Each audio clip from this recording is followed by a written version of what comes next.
Y a-t-il que peu de gens qui seront sauvés?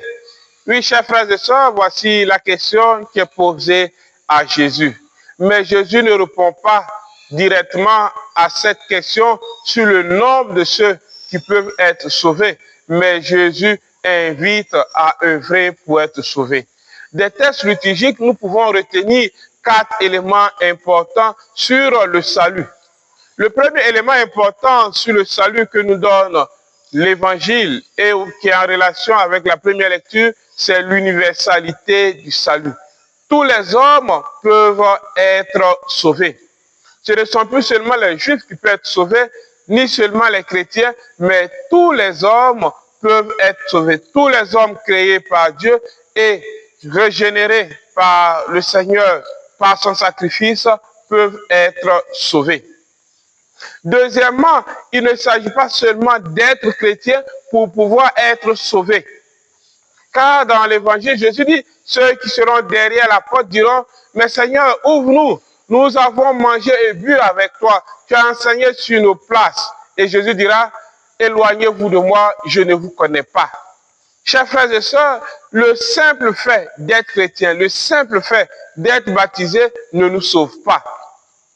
C'est le vécu de notre sacrement, c'est le vécu de notre baptême qui nous sauve. Il ne s'agit pas seulement d'être baptisé pour être sauvé, mais il s'agit d'utiliser tous les moyens de salut que nous offre l'Église pour être sauvé. Le troisième élément, le Seigneur nous invite à nous efforcer pour entrer par la porte étroite. Et cette image de la porte étroite implique un dépouillement. Cette image de la porte étroite implique également des sacrifices. Car si la porte est étroite, il y a des choses qui nous rendent gros, il y a des choses qui nous alourdissent, nous ne pouvons pas passer par cette porte-là.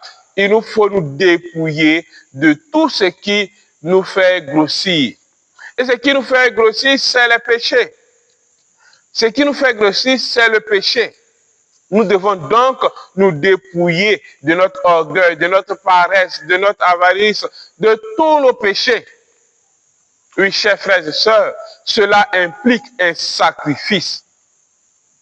Le quatrième élément, c'est la persévérance. Jésus dit, il y a des premiers qui seront derniers et des derniers qui seront premiers.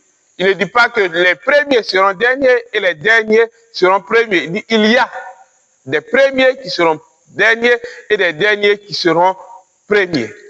Pour dire que nous devons persévérer dans le bien.